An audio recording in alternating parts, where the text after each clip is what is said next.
Hello guys, ഞങ്ങളിപ്പോ എങ്ങോട്ടാ പോകുന്നത് അറിയോ? ബീച്ചിലേക്കാണ് പോകുന്നത്. അതെ, അങ്ങനെ വീട്ടിൽ വെറുതെ ചൊറിയും കുത്തി ഇരുന്നപ്പോഴാണ് എന്നാ പിന്നെ ബീച്ചിലേക്ക് പോയാലോ എന്നുള്ള തോട്ട് വന്നത്. ഐശ്വര്യയുടെ ഒറ്റ മൈൻഡിൽ നമുക്ക് ചെയ്യാൻ തോന്നുന്ന കാര്യങ്ങൾ ചിലപ്പോൾ ഒക്കെ അടിപൊളിയാവാറില്ലേ? കഷ്ടപ്പെട്ട് പ്ലാൻ ചെയ്യുന്നതൊന്നും എൻ്റെ അവിടെ ലൈഫിൽ നടക്കാറില്ല. അപ്പോൾ പിന്നെ ഇതല്ലേ നല്ലേ? ഏത് മൂഡ്? Beach mood. അങ്ങനെയല്ലേ?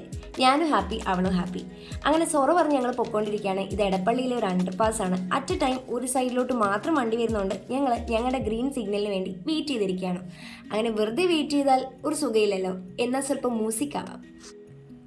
ഈ പാട്ടിനെ കുറിച്ച് ഞാൻ പ്രത്യേകം പറയണ്ടല്ലോ. 90s കിഡ്സിൻ്റെ ഒരു ഫേവറേറ്റ് നൊസ്റ്റാൾജിക് സോങ് ആണിത്. ഇപ്പോൾ റീൽസിലൊക്കെ ഉള്ളതുകൊണ്ട് എല്ലാവർക്കും അറിയാമായിരിക്കും. എന്നാലും പണ്ട് 5 മണിയാകുമ്പോൾ ബീച്ച് ചാനൽ ഡ്യൂ ഡ്രോപ്സിൽ കാണുന്ന ഫീലൊന്നും പിന്നെ ഒന്നിനും കിട്ടിയിട്ടില്ല. അങ്ങനെ ഞങ്ങൾ ഓർമ്മകളൊക്കെ അയവിറക്കി യാത്ര ചെയ്തുകൊണ്ടിരിക്കുകയാണ്. ഏകദേശം സൂര്യൻ അസ്തമിക്കാറായിട്ടുണ്ട്. അസ്തമയം കാണാനുള്ള പ്ലാനൊന്നും ഇല്ലാത്തതുകൊണ്ട് അതിൽ ഞങ്ങൾ ബോധമിടല്ലായിരുന്നു. അങ്ങനെ നീണ്ട യാത്രയ്ക്ക് ശേഷം ഞങ്ങൾ അങ്ങനെ ബീച്ചിലെത്തി ഗൈസ്.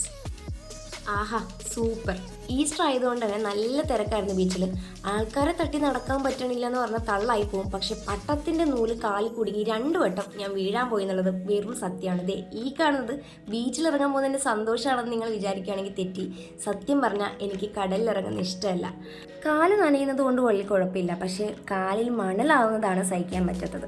പക്ഷേ എൻ്റെ ഐഡിയ ആയതുകൊണ്ടും ഇതുവരെ വണ്ടി ഓടിച്ച് വന്നതിന് അവൾ എന്നെ തെറി പറയും എന്നത് നന്നായിട്ട് അറിയാവുന്നതുകൊണ്ടും ഞാൻ കടലിലേക്ക് ഇറങ്ങി ധൈര്യം സംഭരിച്ചു. അങ്ങനെ ഇച്ചിരി കാലൊക്കെ നനച്ച് സെറ്റായി ഞങ്ങളൊരു ഒരു അടിപൊളി വൈബൊക്കെ പിടിച്ചിരിക്കുകയാണ്.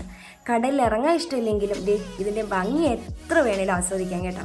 അങ്ങനെ പയ്യെ അവിടുത്തെ സൺസെറ്റൊക്കെ കണ്ട് ഒരു കഫേയിൽ പോയി ഞങ്ങൾ മുളക് ബജിയൊക്കെ കഴിച്ച് ഞങ്ങൾ പെട്ടെന്ന് തന്നെ തിരിച്ചു പോകാൻ ഇറങ്ങി. പോകുന്ന വഴിക്ക് മൈസൂർ രാമൻ ഇഡ്ഡലി കഴിക്കാനുള്ള പ്ലാൻ ആയിരുന്നു ഞങ്ങൾക്ക് ഇറങ്ങുമ്പോൾ. പിന്നെ അതിനുള്ള മൂഡ് ഞങ്ങൾക്ക് ഉണ്ടായി. ഫൈനലി നമ്മൾ വീട്ടിലെത്തി ഗൈസ്. അപ്പോൾ ഈ വീഡിയോ ഇത്രയേ ഉള്ളൂ. എല്ലാവരും ലൈക്ക് ചെയ്യുക, ഷെയർ ചെയ്യുക, സബ്സ്ക്രൈബ് ചെയ്യുക. ബൈ.